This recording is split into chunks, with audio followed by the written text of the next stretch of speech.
Welcome to the Library of Congress's National Book Festival. My name is Moira Shourie, and I'm the Executive Director of Zócalo Public Square.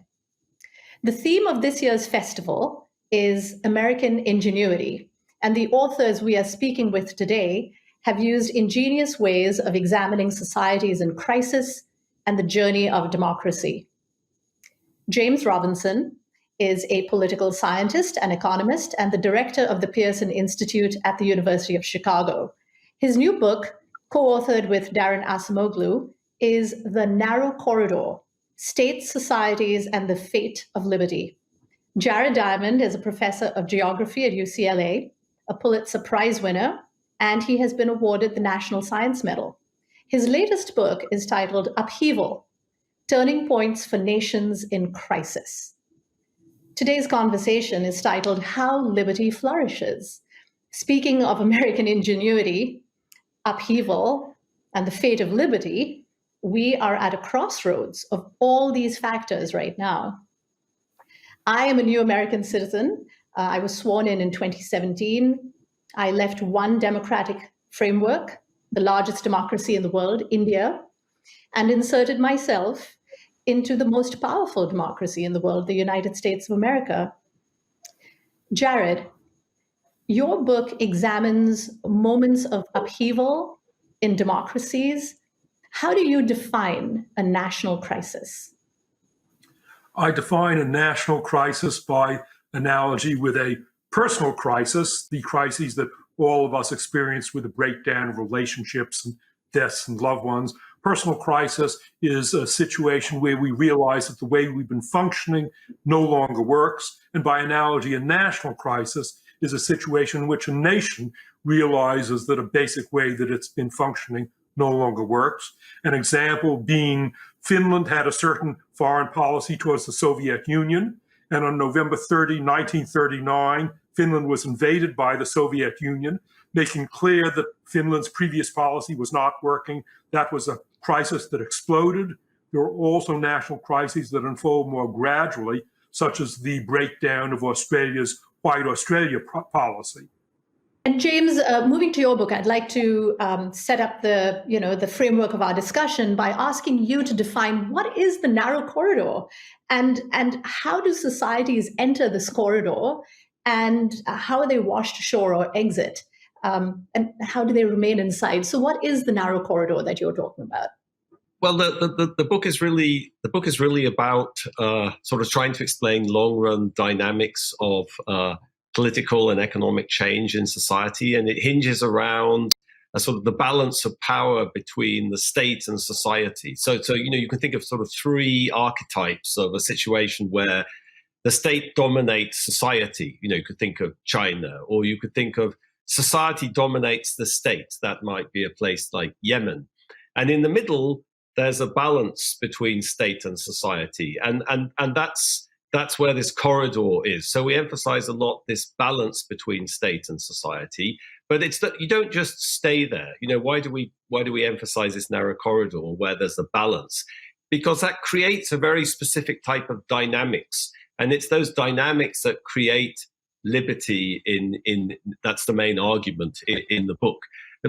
How do you get into the narrow corridor? Well, that's a very deeply historical thing. It can be engineered. You could think of the United States in the late 18th century as a moment where the founding fathers tried to kind of engineer a particular balance between state and society. But even that came in the context of a history that was, say, distinct from Latin America. So the emphasis in the book is very much on the long run dynamics. Think about my Chinese example, or think of the example I gave of Yemen. We know quite a lot about Yemen going back 1,000 years, and so that these are very persistent outcomes, and so that's a sort of consoling fact. I think historical fact when we're so concerned about falling out of the corridor today. How do you get into it? You have to create this balance, and I think there's many different ways that's happened historically. How do you get out of it? Well, you get unbalanced. The state takes over or society takes over. Right. And there are maybe places in the world that we thought were very safely in the corridor, but now are at risk of falling out of it. And one big reason is, of course, the global pandemic and COVID-19. And James, is COVID-19 a stress test for liberty and democracy? And how are various governments, authoritarians and democracies, how are they responding to this virus? Well, I think if you think about the United States, there was already a stress test going on. There's been huge upsurge of challenges balance between state and society. I think actually Professor Diamond's book is very penetrating on this, where he turns his gaze on the challenges to U.S. institutions. And using my own terminology, I'd say that's precisely undermining the balance of state and society. People are worried that technology is making the government too strong, too powerful. There's enormous distrust and cynicism about political institutions. We're at an all-time low in trust in state institutions in the United States.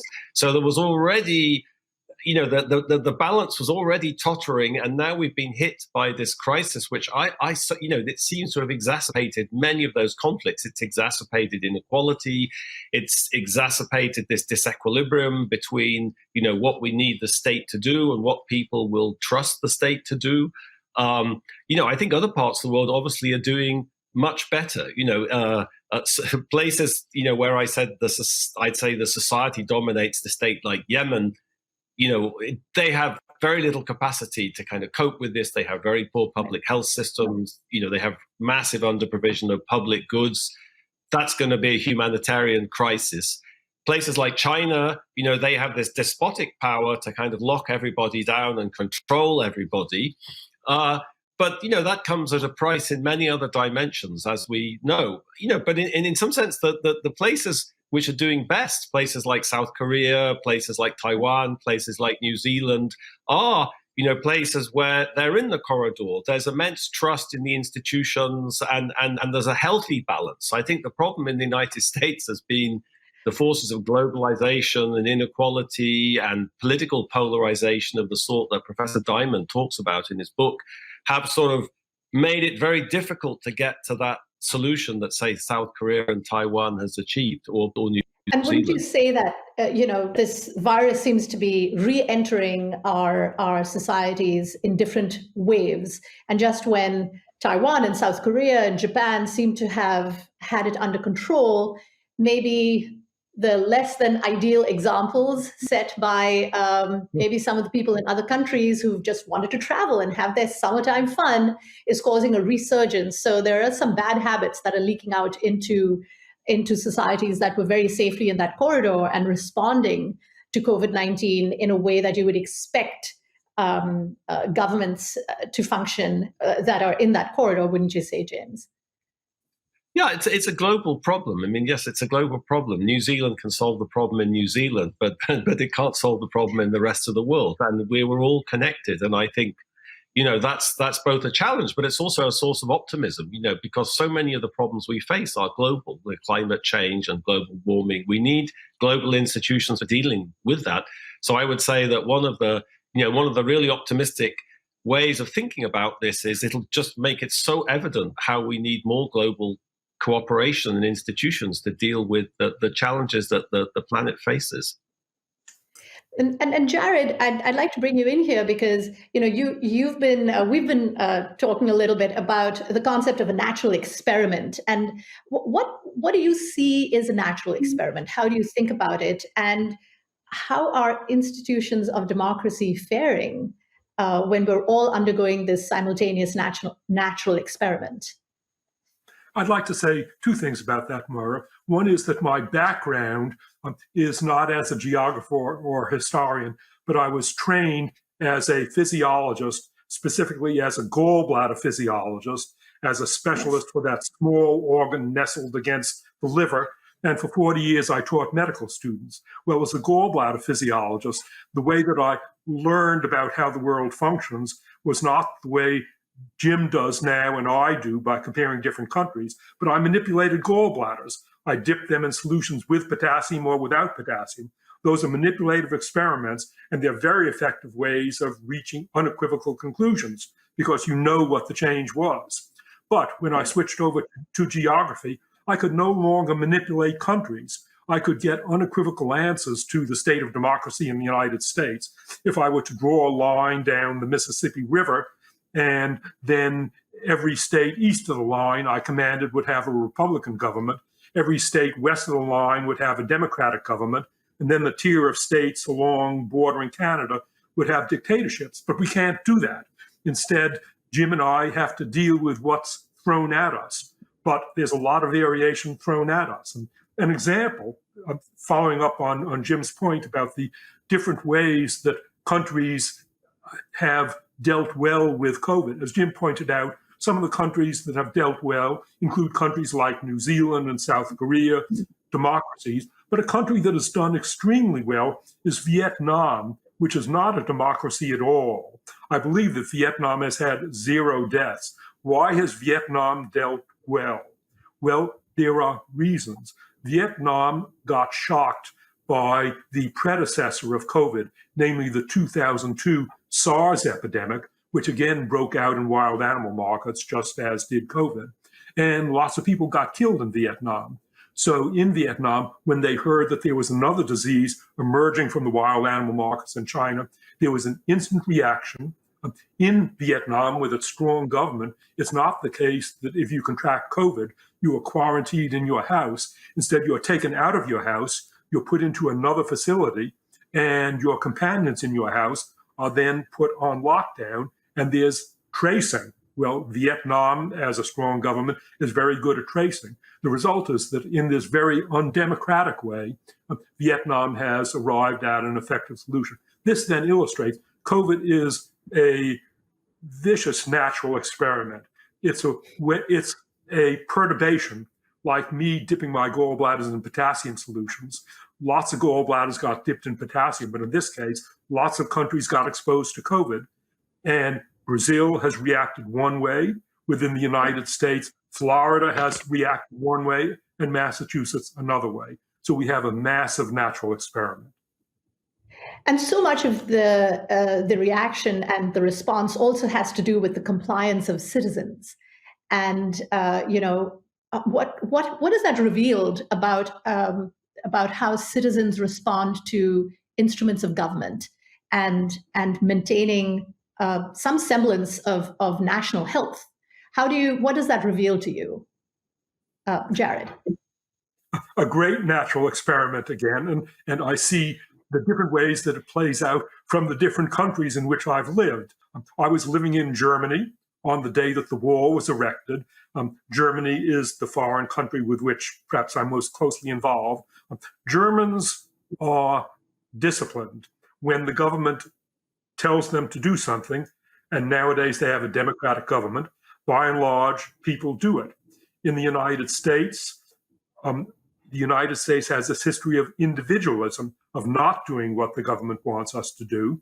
And so here in California, while my state of California was the state whose governor reacted perhaps first proactively to the crisis, nevertheless, lots of Californians do not want to be told by the government what to do. And so there are lots of Californians who are out on the beaches now infecting us further with COVID.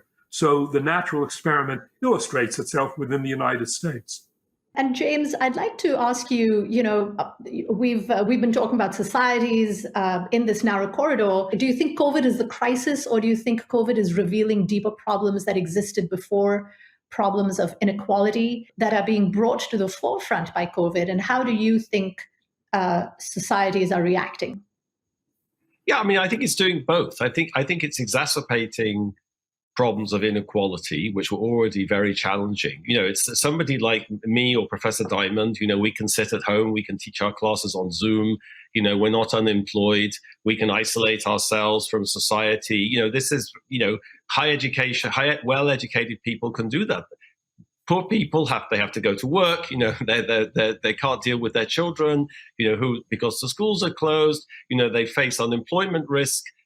So it's exacerbated the nature of inequality, but I also think it's revealed that it's a type of sort of crisis that we haven't really dealt with before, and some types of behavior. So, for example, the type of behavior that Professor Diamond was talking about, that the US, if people in the United States are very kind of individualistic, they're against the government, they're skeptical of government authority. You see that all the time. Here, civil disobedience, people don't want to cooperate with the governor of Illinois proposing to shut this and shut that. And so I think the nature of the world changes. The world changes, society changes, it evolves, new shocks, new crises, new challenges come, and we have to adapt. Humans have to adapt. And I think the story of the corridor is not, you get into the corridor and stay the same. As I was saying, there's lots of dynamics. If I thought about the US society or society in Western Europe, it has these characteristics, but there's a lot of dynamism in people's beliefs and institutions, and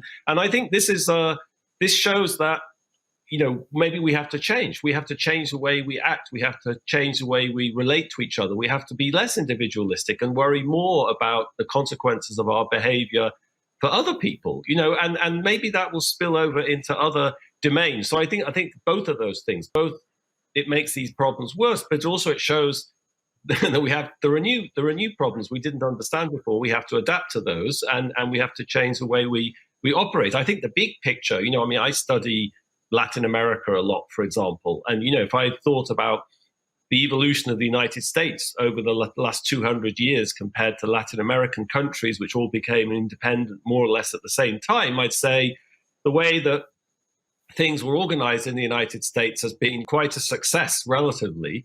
But success doesn't last. The world changes and we have to adapt. Right, you have to keep tending to that garden. We've been, there are all of these threats that face humanity, including climate change, the threat of nuclear war. But this crisis, the COVID-19 global crisis, has also revealed a new threat that I don't think many countries had an eye on, and that is the inequality of education access. And even within just the United States, we are seeing this play out on such a micro level.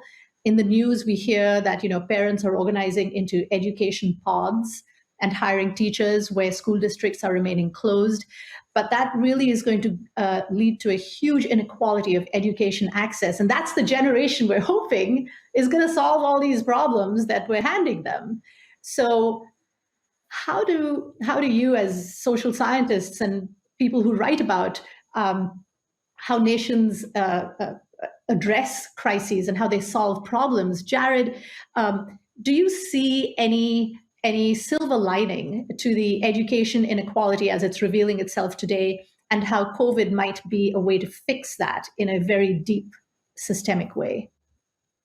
Yes, I do see a silver lining, and I feel like a referee at a football match or a soccer match, which is fast moving, and the referee throws down flags, and then there's a pause, and the referee picks up the flags. All right, there have been several flags thrown down, one that you just threw down about inequality, and 3 or 4 thrown down by Jim, which illustrate why over the last 15 years, Jim has been the colleague who's had the greatest influence on me, because he's wonderful insights and wonderful ways of saying things. Some of the things that Jim pointed out was, this is a global problem. That's the essence of it.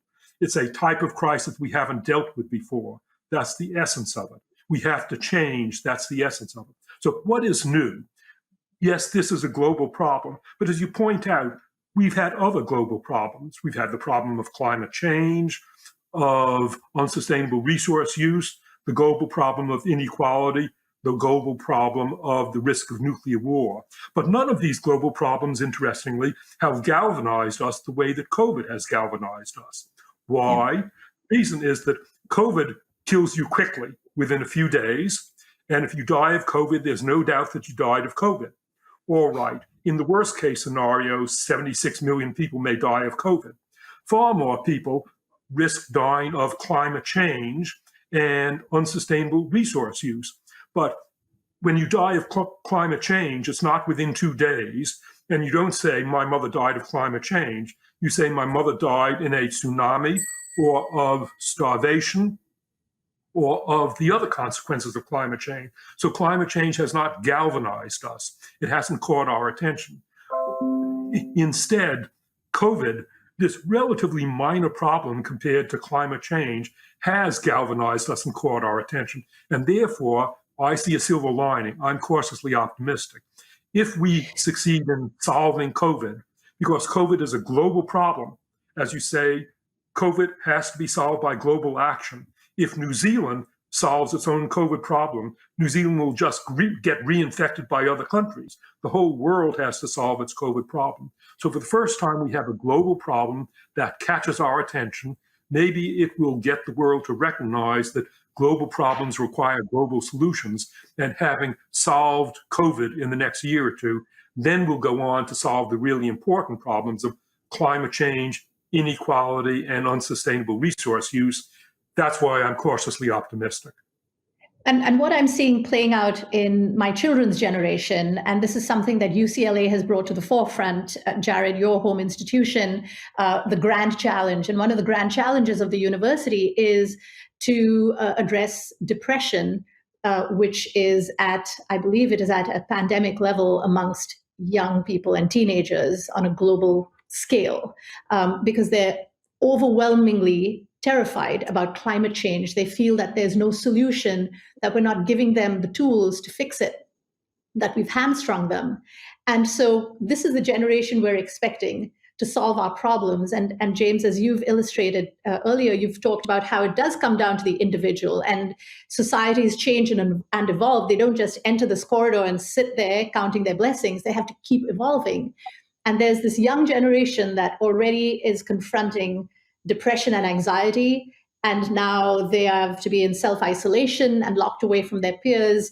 How do you think this generation moves through? Do you think this generation is a generation that will keep most societies in the corridor, or what's your take on this? Yeah, I mean, I think, with respect to the theme of education, I think there's been mounting evidence about many dysfunctional aspects of the education system in the United States, the way, the local financing of public schools works, the enormous consequences for people's life chances and welfare that living, in particular neighborhoods, marginalized, under-resourced neighborhoods causes. And I am optimistic, at least, talking about the United States, I am optimistic that you can solve that problem. I think some problems in the United States are very hard to solve just because of the whole kind of ideology and the way people think about the world, the sort of world view that people have in the US. But I think that is a problem that's soluble because it runs counter to the whole narrative of being American, the sort of land of opportunities and upward social mobility and kind of equality of opportunity. And we know that this is fundamentally mined by many of the inequities we see in education and the distribution of resources. So I think you can develop a narrative which can change that. If you look at the stagnation of social mobility and median average wages over the last 30 years, there's mounting evidence on this. And I think that is something that is politically feasible. But many things in the United States are not politically feasible, I think, given the way people think about their societies. And unfortunately, we have a government that's very much, at the moment, a federal government that's very much in the mold of a kind of simplistic idea of what it is to be American: small government, low taxes, no regulation. And that's the worst possible combination with such a challenge, when we need to change and we need to adapt. But, Herbert Hoover was the president when the Great Depression hit, in the United States. And he didn't do, it took time to adapt, and it took time for Roosevelt to come, and it took time for people to rethink what the options were and come up with politically feasible alternatives. So I just thinking about education, that does seem to be something to me that one could make a lot of progress on. So I'd actually like to dig a little deeper on that point. In the narrow corridor, you describe India as a society that's most tied down by this concept, the cage of norms. And I was born and raised in that cage. My mother was sterilized after I was born, the last of 3 girls. And now I'm raising 4 brown sons in America. And America has its own unique and different cage of norms. And I want to know which society's journey and which society that you've examined is the best learning for where we find ourselves in America right now? Oh, gosh.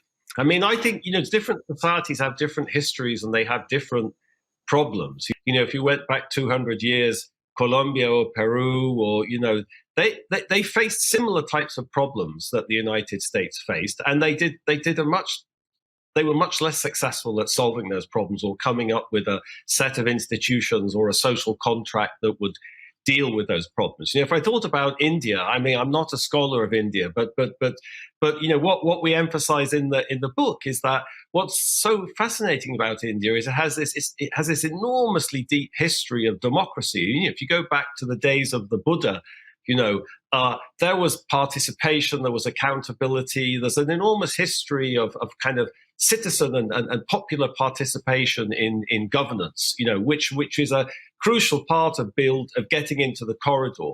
But why India has found that so difficult to get into the corridor, we would say, is because it's of the more sort of sociological aspects. That's what you're talking about with this cage of norms. But the caste system, the caste system, is a sort of fundamental impediment to creating an inclusive society or moving into the norm, into this corridor where you get this synergy between the state and society. So I think, we talk about this in many other contexts in the book, in sub-Saharan Africa.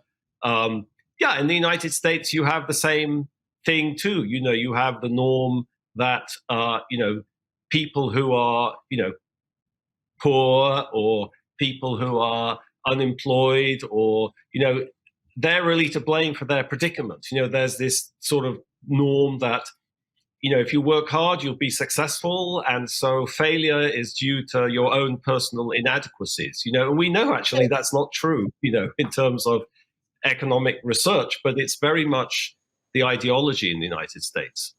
And so maybe what gets us through is, in fact, what the theme of the book festival is, which is American ingenuity.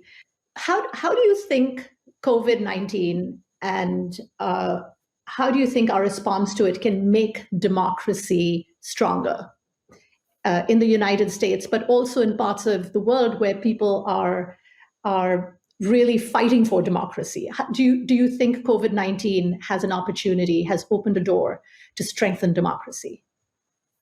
It has an opportunity to make things better, and it has an opportunity to make things worse. We see the tendencies in both directions now.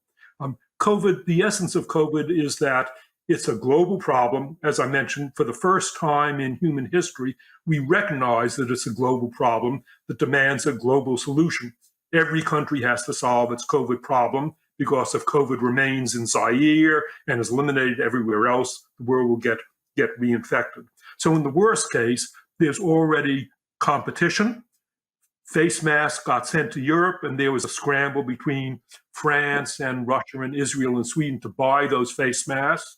There's concern now that with the efforts to develop a vaccine in China, in the United States, and Britain, that whichever country develops the vaccine first may hoard the vaccine for itself. So the worst case scenario would be increased competition and a bad future for the world. The best case scenario is that people recognize that this is a global problem requiring a global solution. COVID is a powerful teacher. When a few countries have succeeded in dealing with COVID within their own borders, they've gotten reinfected. South Korea, Australia, New Zealand has gotten reinfected. And so COVID is teaching us that this is a global problem requiring a global solution. You asked about whether there's a country that's a model. And as Jim pointed out, every country is different and some countries are really different. So you might think that there's no model, but there are some human universals. One human universal is the Boy Scout motto, be prepared. This is a motto that's vivid for me because working in New Guinea, in the jungles of New Guinea for the last 50 years, I've had to learn to be prepared for anything going wrong. Anything might go wrong, and I've got to be prepared for it. And I carry that attitude towards my life in the United States. It drives my friends crazy. But there's a country that has learned that lesson. That's the country of Finland.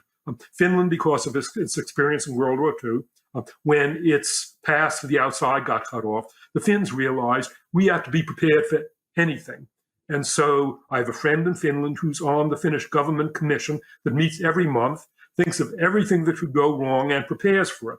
One month, the month that I last saw my Finnish friend, they were thinking of what would happen if Finland's electrical net got knocked out. Another month, they think of what happens if the financial net got knocked out. So Finland is prepared for everything. Not surprisingly, because they had stockpiled grain, and they had stockpiled fuel, and they had stockpiled chemicals, of course they'd stockpiled face masks. And Finland, therefore, was prepared for COVID, just like Finland is prepared for everything. So in short, my hopes for the world would be a proactive attitude in the world in general, that we have to be prepared for things going wrong. And then my best hope is that the world will realize that we have to join together in solving world problems, because if we don't join together, we're all ruined. Thank you, Jared. That was actually very insightful to hear about Finland. And, the topic of today's discussion, as I started out, is actually titled How Liberty Flourishes.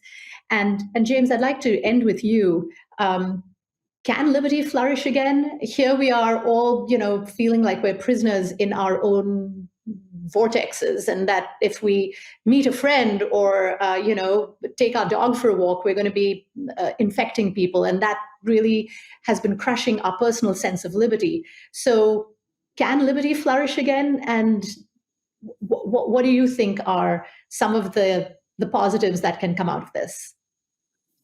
Yeah, I think it can. I mean, I think when the pandemic started, when it became evident how serious this was, I think there was a sort of rapid embrace of very draconian type models. The Chinese.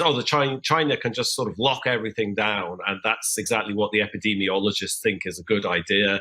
And we can't do that; it's too chaotic, and and so then there's a sort of demand, for kind of the state, this controlling state, and that seems like a terrible threat to democracy to me. But I think as the situation has evolved, we've actually seen some of these examples that we've been talking about. South Korea has managed to be just as effective with far fewer economic consequences, by the way. South Korea hasn't had the kind of lockdown that they've imposed in China, and it hasn't had nearly such bad economic consequences. Of course, there have been economic consequences. Its exports have gone down and its markets contract, so I think global contraction as well. Of course, yes. You can't isolate yourself from that. Just as Professor Diamond was saying, we can't isolate ourselves from this. So I think it's not the Chinese model doesn't look so great. The very draconian model doesn't look so great. So I'm less worried about that now. I'm just very concerned about So I think yes, liberty can flourish. Liberty can flourish, and we have to use this as an opportunity to see.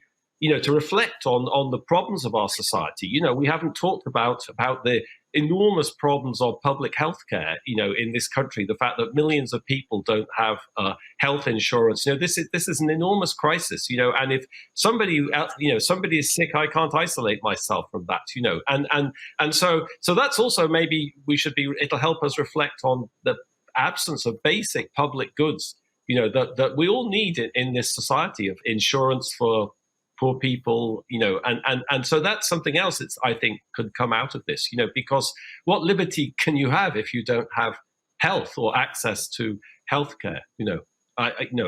So there's some basic public goods that we need, and I think this also can help us focus on those.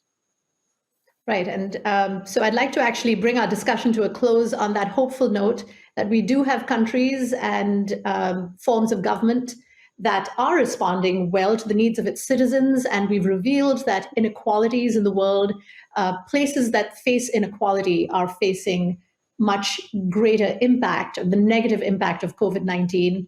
But these are actually revealing great opportunities for us to strengthen our sense of democracy and liberty, both on a national as well as on a personal level. I'd like to thank James Robinson and Jared Diamond for joining us today. This has been a really enlightening conversation. And I've read both of your books. They're fascinating. And to read them back to back actually is that's the great sequence. And I actually read Jared's first and followed it up with James's. And I could do it again the other way around and learn new and different things.